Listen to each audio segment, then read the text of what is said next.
We are reading chapter 16 of The Crossroads. Sunday breakfast wasn't Sunday breakfast without Don, and having Mr. George sitting at the head of the table while on the kitchen phone with his wife, who was still visiting with the new grandchild, made things even more awkward. Donna Chichi hid her worry by fussing over Mr. George, Tomas, Jamie, and Angela more than usual. She outdid herself by adding thick pancakes, fresh strawberries, poached eggs, and steak, actual steak, to her already enormous buffet of tortillas, beans, fruit, cheese, and other kinds of eggs. Eat some more, Angela, Donna Chichi whispered so as not to interrupt Mr. George's phone call. You've only had a tortilla and one egg. It's delicious, but I'm not very hungry. She forced a smile and took another big bite. How can you not be hungry? Jamie asked between mouthful of pancake, eggs, and meat. He barely ate anything last night. We barely ate anything last night. You're out of food? Donna Chichi exclaimed loud enough to cause Mr. George to give her the stern, I'm on the phone look. Tomas gave Jamie a look of his own that said, Don't go there, before reassuring the chef. Oh, of course we have food. Jamie's just exaggerating. What had really transpired was that Tomas had come in late, crashed on the bed, and told them to scrounge. The only thing Jamie had found was a packet of microwave popcorn and some goat milk Donna Chichi had left. Even Tomas's trusty cans of beans were all gone. Mr. George hung up the phone in the kitchen and spent the rest of the meal talking with Tomas about the cows and the status of the new ranch hand applications. Everyone else chewed their food without comment, except for Angela, who stopped eating completely. On her plate remained half a tortilla and some egg. Abuela would have never allowed it. You don't have to starve yourself to prove Tomas wasn't lying about no food, Jamie whispered as he helped clear the table. What do you know? She left through the kitchen door without scraping off her plate and put it in the dishwasher. The men left to get back to work. So much for Tomas's day off, and only Jamie helped clean up. Are we watching another movie with the handsome Bond man? Donna Chichi asked once everything looked clean enough to serve a king. Jamie shook his head. Without Tomas and Angela, and even Don sleeping through the opening credits, the movie had lost its appeal.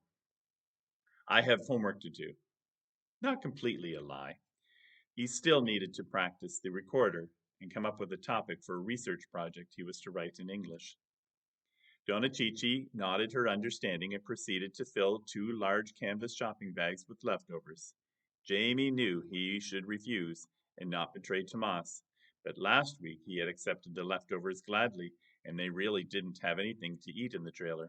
Besides, Donna Chichi wouldn't take no for an answer. I'll carry them over myself if I have to. Gracias. The bags threatened to pull his arms out of their sockets. Your brother is not used to caring for people other than himself. You being here is a good for him. She opened the kitchen door and watched Jamie waddle under the weight of the bags. No matter what, the kitchen door is always unlocked. Jamie had just set his backpack and lunch, a feast of leftover egg, steak, cheese with tortilla, strawberries for dessert, in his cubby and sketchbook and homework folder in the desk, when Mrs. looked up from writing on the whiteboard. Jamie, come here for a second, please. Something about her determined and no-nonsense face put Jamie on guard. He went through a mental check. He'd said good morning to her just a minute ago with a shake of her hand, as she liked, and he'd done all his homework, math, which he continued to be surprisingly good at, reading for 15 minutes a book Mises had chosen, The Magic School Bus, which was for little kids but still interesting, and he had chosen a manga for his research project. So why did she have the look that said he wasn't going to like what she had to say? Mises set down the marker she was holding to look at him above her thick glasses. Would you be interested in sharing a little bit about your imagination story in social studies today? Jamie gulped as he reached for her desk to steady himself. His legs began to shake. Why didn't he realize it before? With her stern face and her passion for order and for rule following, maybe Mises had a secret life as a Mingra officer. She'd been sent to school to find out exactly how immigrants continued to infiltrate the country despite all the border surveillance and guards. I no understand, he muttered. Freddie entered the room, smiled at Jamie, and shook Mises's hand in greeting. When Freddie sat down, Mises returned to Jamie as if he hadn't been interrupted. The correct phrase is, I don't understand. I don't understand, Jamie repeated. And he still didn't. He knew Mrs. wasn't really a secret agent. For one thing, he didn't think secret agents took the time to correct poor English. You know, we've been talking about the impact of immigration on our country, and I'd like to move on to discussing real refugees and immigrants, Mrs. explained. Jamie shifted. He could still make a run for it, except his sketchbook with the adventures of Sim and his other drawings sat on his desk on the opposite direction from the door. Whether you're here legally or not is none of my business, understand? He nodded. Okay, maybe he should believe her. Then why did he still have a bad feeling about this? But if you'd like to share what it's like to immigrate or be an immigrant, I think it would be great for the class to learn from you. No? No? No, thank you. Even worse than Mises is being an undercover immigration agent or being forced to speak English in front of his class was what he'd actually have to tell them. He'd relived the horrors too many times in his head. Saying them out loud to people who wouldn't understand would be impossible. Sharing with Don and Donatici over breakfast was one thing. They knew the hardships, they understood the emotions. They were immigrants themselves. His classmates would never understand. They might even think he'd make things up just for attention. It could just be one or two details, Mises tried to reassure him. The bell rang and Mises waved him to his seat. Jamie folded his arms across his chest with his sketchbook sandwiched in the middle. Not happening, not at all. Mises introduced the day's lesson and began the discussion of differences between immigrants, refugees, migrants, and pioneers. Doesn't matter what you call them, Diego muttered. They're all here to take away our jobs. Freddie raised his hand as he gave Diego a look. An immigrant is someone who moves to a new place, usually looking for a better life, like more money, or to be closer to family. A refugee is someone who had to leave their country because of a war or because their life is in danger or something. Well said. Mises wrote Freddie's explanation on the whiteboard. An immigrant leaves because they want to. A refugee because they have to. What about migrants and pioneers? Jamie ignored the discussion as a new thought crossed his mind. People kept saying that he and Angela were immigrants. He thought of himself as an immigrant too. But Freddie seemed to say that immigrants left their homes because they wanted to, because they hoped things would be better. Only part of that rang true for Jamie. He wasn't just a person settling into a new place to seek a better life. He was more than that. A refugee, a person who left his country because of danger. Coming here hadn't been his choice, or even his parents' choice. The choice to leave had been made for him. Had he stayed, he would have died.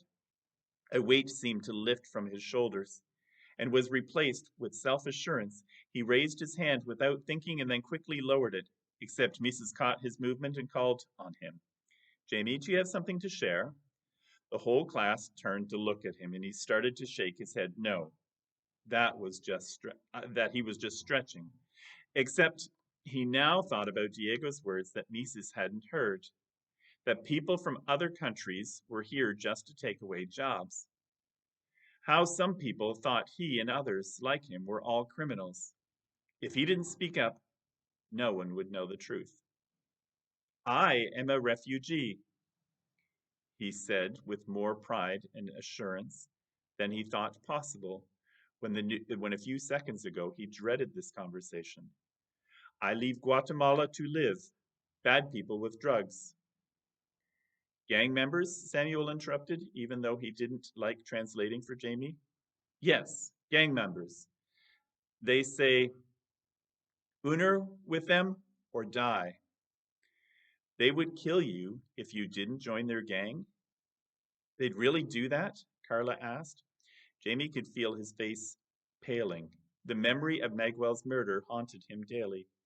He knew his classmates wouldn't understand, wouldn't be incapable in their own worlds to get that in other parts of the world, bad things really did happen. But at the same time, he hated himself for it. He liked that Carla seemed impressed with his past life. Yes, gang members kill people. Kill cousin. Parents say, go to United States. Live with brother. Me and Angela, other cousin, we go. His parents must have been glad to get rid of him, Diego said in a low voice, but Jamie heard it just fine and understood more than he would have liked. Freddie turned to Diego. Don't be mean. Diego shrugged and maintained the low voice. Just telling it like it is. Parents that love you don't send you away. Jamie wanted for Mrs. to tell Diego off, make him stay in for recess, for being rude and completely incorrect, except she hadn't heard him. At any rate, what did Diego know? Jamie's parents did love him, his whole family loved him and Angela so much that they were willing to send them on a dangerous journey, choosing between definitely dying and possibly dying. They did it to keep them safe because they loved them. They didn't have a choice, Freddie insisted in a voice that Mrs. definitely heard, though he had been talking to Diego. Exactly. They didn't have a choice, Mrs. said. Their lives were in danger, and leaving was the only chance of survival. I definitely think that marks you as a refugee, not an immigrant. Thank you for sharing, Jamie. So what do you think is a good example of someone who is an immigrant, Samuel? Samuel lowered his hand and began to share his family's immigration story. Something about not finding enough work and not being able to earn what they needed to feed their family. But Jamie stopped paying attention as Diego's words continued to gnaw at his brain. If his family had really loved him, they would have done more to keep him and Angela safe. They knew people who hadn't completed the journey. Marcella, Thomas's old crush, who was kidnapped and sold as a slave. Other people from his village had left and were never heard from again. They could have been him or Angela.